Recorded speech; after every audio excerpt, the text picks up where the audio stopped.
Nice. Afternoon then, folks, or morning, whatever time it is, I've lost track. I'll talk you through the handover of the caravan. I'll literally start at the front end here, I'll work all my way around the outside, and then I'll talk through all the features and everything inside the van as well. If at any time you want to stop and ask me any questions, please feel free. There's no such thing as a stupid question. As I've already said, I'm not going to make you an expert in it today, but I just want to give you enough knowledge and the basics to grow your confidence so you can go off and take your van out and enjoy yourselves. Okay? Yep. First thing I'll talk about is levelling the van when you get to site. So imagine you're on the car now, you pulled up to your pitch. Most of the hardcore pitches you go on should be level, but if you're on a farm site or anything like that, you may find you're on a slight slope. So if you're sloping left to right, the way to level the caravan is wood underneath either side of the wheels, not the legs on the caravan. Some caravanners will tell you it's the legs, but they're just there to stabilise the caravan, not lift it up as such. So there is a spirit level bit through the door. I don't know how accurate it is because it's saying we're on a lean in here, which is surprising because it's quite level in here. So you may be better off just buying your own little spirit level to stick in the van to level it. Now you may not think it's very important levelling it, but believe me, as soon as you go and fry an egg on your cooker, you'll realise if it's not level because all your eggs will float to the one end of the pan. So left to right is some pieces of wood underneath the wheels. Ideally, put it where you want it, see how much wood you need, reverse it that bit more and pull it onto the wood. If you've got a hedge or something at the back of you and you can reverse up onto the wood, but the caravan will easier drive up onto wood than it will reversing up onto it. Okay? Yep. So when you've got it level left to right, front to back is all done off the jockey wheel on the front. So you literally just wind the jockey wheel up and just level the caravan nose to level it off. Obviously once you've got it level then, you can wind your two front legs down, which are at the front, and then your two rear legs, which are at the back. But I'll show you the legs as we're on the way around. Okay. Okay, happy with sighting it? Yep. Yeah, perfect. So, I'll move on to the front of the caravan now. So you've got the lovely stabiliser hitch on the front. So it needs to be a grease-free, clean tow ball. And then what this does is, when you close it down, you see it closing in. Inside there's some little friction pads, and what they do is grip onto your tow ball and add extra stability when you're driving down the road. So as long as you drive sensibly and within the speed limit, you'll have none of this behind you. Okay? Stick to the speed limit.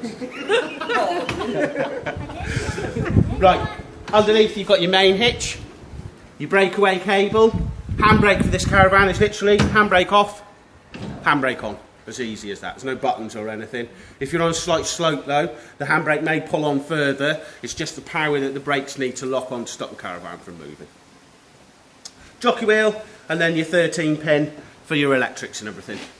But I'll talk more about the front end here when I'm hooking it up to the car afterwards for you.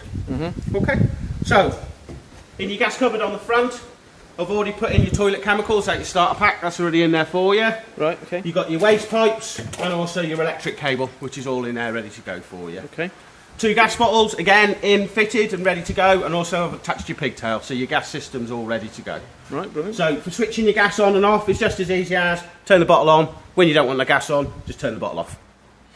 Okay, as easy as that. You've obviously got the 2 bottles, but it's only 1 pigtail, so when you've emptied that bottle, all you need to do is opposite thread, undo it, and then screw it back into that one. And then literally just turn it on, and boof, your gas is ready to go. There is a little shut-off valve here, the yellow one. That's more there for a gas tester when we want to test your caravan. All you want to do really is just switch your gas on and off by the bottle.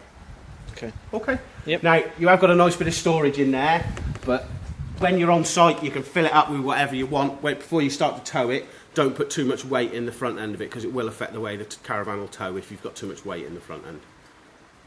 Okay. Yep. Happy with everything on the front end? Yep. Yeah, perfect. Right, we'll make our way down the sides. So, I said about the legs. Your front legs match. So there's one this side and one on the other side. And obviously all you do is pop your leg winder on, just wind it down until it gets to the floor, and then just a couple more turns just so it's secure on the floor. Right, okay. Okay. Right, Truma. This is the vent for your water boiler. Now your water boiler will either run on gas, electric, or gas and electric. If you're running it on gas or gas and electric, you need to make sure you take this cover off. Right. On electric, it'll work with the cover on, but if you want to run it on gas or gas and electric, you need to take this cover off. Right. And it's just as easy as it pops on the top, pops on the bottom. To take it off, is just put some weight on the top and just pull it off from the bottom, and Right, you can okay. take it off. Okay? Yep. So, water inlet, just as easy as pulls off, pops on. As simple as that. And then on the bottom of here is your lovely water pump, which obviously moves the water from externally and pumps it inside the van for you. Obviously this is my Akerol, but you have got an Akerol in your starter pack, so you're all ready to go for your water. Okay. Now the blue cap above the top there is a water filter built into that. Our engineers have put you a brand new filter in there. They haven't fitted it yet. The reason they don't fit them is because you may not be using your van for, I don't know, a few months' time or whenever. So the filter's there for you, a fresh one. So when you want it, all you do is just unscrew that blue cap and just slot the filter in. Okay. Where does he get them filters from? From here? You can get them from the shop. Yeah. You can get them from other caravan retailers, but obviously Salop Leisure is the the #1 company for filters. Not available. yeah. Any other brands like Sainsbury's, I promise. No. Happy with the water inlet? Yep. Yeah, perfect. So we'll move What's on the down. other? Sorry, what's the other one for? That's for, you can get an additional external shower, Right. but all it is literally cold water, so it'd be good for washing the dog or maybe squirting your boots off or something, but you certainly wouldn't want to wash the kids outside, because I wouldn't respect you if you were washing me in cold water. I'll definitely go and use the toilet and block it up for you. So there you go, you can go and empty that. So, leisure battery, so that's all fitted in. This is your brand new battery, so it's all fitted in, ready to go for you. And then your 240 electrical hookups just on the side here. So what it is inside the caravan, virtually everything runs off the battery, off the 12-volt system. What the 240 system's doing is recharging up this battery. Right. So if you imagine, it makes a continuous cycle, so you can have whatever you want on the inside, it's drawing off the battery, but your mains electric is repowering up your battery for you. Okay. Okay, makes sense? Yep. Yeah, perfect. Obviously, when you're in use of this cupboard, I leave it open. There's some cutouts here. You can obviously close it up and have it closed when you're on site. We just leave it open for the demonstration. Okay. Okay. So, toilet. Have you had much experience with these toilets? Well, you're brand spanking new. Last week. Did you? Perfect. Experience. So you've got a flush tank on this. So rather than it using your fresh water supply, it's got its own. It's about a 4-litre tank in here, which is what flushes the toilet when you press the button on the top. Now in the top, it's the pink liquid, and however much water you want to add to it. But say if you were away somewhere for say 2 weeks, I'd probably fill it up. If you're only there a couple of nights, I tend to just keep a squash bottle, and all I do is literally just tip in, say, a litre or so. All depends on how much you use the toilet. The main thing is, if you fill it up, when you don't use it, I'd recommend that you drain some off before you start going down the road, because what you can find is the tank can slosh and end up splashing out into the toilet. And even though it's only a pink, like, deodorising liquid, yeah, you won't get rid of it, put it that way. Okay? Yep. So, flush tank on the top, and then below, the good old toilet cassette. So this is where all the goodness ends up, all goes into there. Yeah. So inside here, screw the cap off, you put your blue liquid inside here, and a spot of water. All the blue liquid does is neutralise the smell in here and also helps start to break down the goodies that are inside of it. There is a slight measuring cap on there for your blue liquid. It's not an exact science, it's just a good slug of blue liquid and a spot of water in there. Right. Okay? So when you come to emptying it, unscrew your lid, tip it up, and then just press the air release button on the back and it'll empty everything out for you. My main advice, when you go to the pit to empty it, don't unscrew the cap and put it on the wall next to you, because if you knock it in with your arm, You got to go in after it. I wouldn't go fancy going in after it, or B, telling the campsite owner, oh, by the way, I've just blocked up your toilet system. So always, yeah, always put it on the floor next to you when you empty it out. Okay. So I talked about drainage. So in this, they've made it fantastically easy. There's a little rubber hose that sits up there, and all you literally do, pull that bung out, and it'll empty this tank above the top there. Right, okay. So obviously in winter time you need to drain it, and obviously again, if you filled it up and not really used it, I would drain it off. But as I say, I just drain it off into a bottle, stick it in my gas cupboard on the front, and then when I get to my next site, all I've got to do is just get the bottle out and just tip it straight back in. Okay? Yep. Happy? Okay. Right, waste outlets, obviously where my bucket is. Yeah. So I've shown you the waste pipes in the front. All you do is push your 2 waste pipes on, and then the single end goes into your waste master that's there. What you'll find is that Akerol's 40 litres and your waste master's 50 litres. So once you've run out of water, 9 out of 10 times you'll find that your waste is full as well. So you'll end up topping up, filling up your water and emptying your waste, if that makes any sense. Yeah. Yeah. Yeah? Yep. Perfect. So, first cupboard. So this is obviously underneath your back bunk. Yeah. Is a good sized cupboard. Again, when you're travelling, I wouldn't put anything of too much weight in there. I would just literally put your stuff in there when you get on site, if you have got anything heavy that you want to put in there. Obviously you find with light things in there, like pillows or bedding or things like that, but I'll just watch putting anything heavy in these cupboards, because again it will affect the way that the caravan tows when you go down the road. So, keep coming round the back. So obviously your 2 rear legs are just underneath the arse end of the caravan. Yep. Same as the front ones, just onto the nut and then just wind them down. We do cheat here because you can get a lovely attachment for your drill. What, the drill or the bit? The drill. Oh well, there you go. You should have a drill at home then.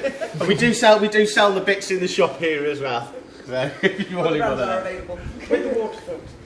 yeah, and water filters and tent pegs and anything else your heart could desire. For your lights and everything, we'll obviously check them at the end once we've got you hooked up to the car. So come around this side. Again, all this is an identical cupboard to the other side, so you have got some good storage. They're good dual access because you can obviously access them inside and externally as well. And if the kids really irritate you, we can chuck one of the kids in there. What?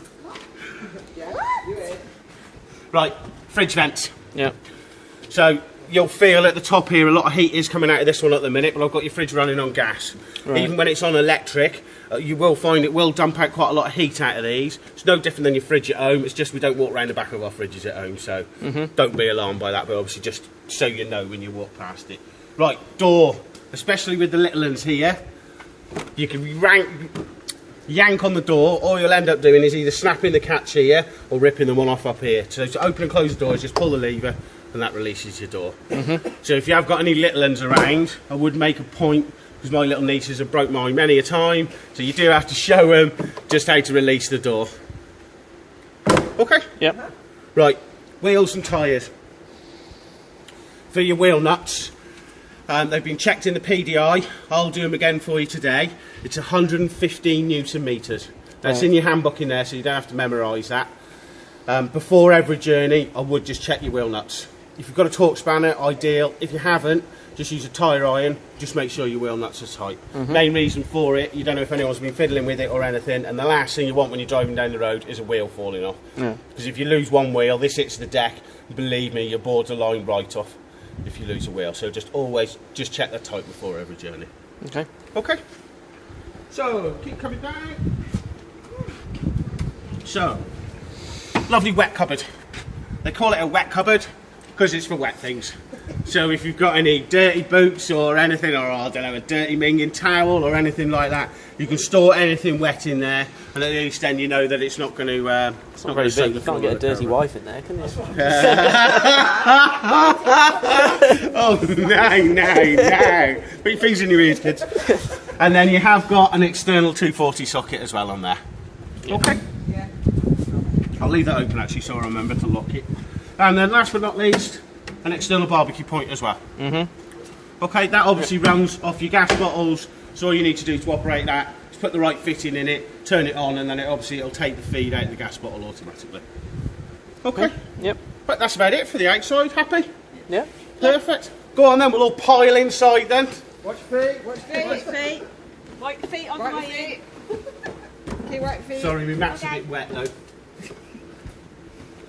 Okay, you kids can go and sit down on the other side. The only bench seat, kids, if you head to the far end, Yeah. head to the far end, then I'll have the adults at the top end. Go on then, go down that end. No, we get to sit over here. Finally. For you? Yeah, me and Paul ended up doing it last weekend. Second ever handover. Huge, isn't it? We've won with dual bunk beds and I've never done one before. It's huge. Right, if you jump in, I'll just need to get some I can't booties. remember it. For a box. Oh, man, this. Oh, shower's bigger than that. Why's your fan still going? I don't know. Something's not right with that car. Right, I'll start underneath that bench seat just behind you there. Okay. So you can take a seat if you want and I'll talk about it. So, underneath here, and just move you back. So, underneath here, in the far corner over there, that's your water boiler. Yep. Okay, there's some gas isolation valves down there. Lets you know it's got the symbols on it so you know which is which. The main thing to show you, to see the little yellow tap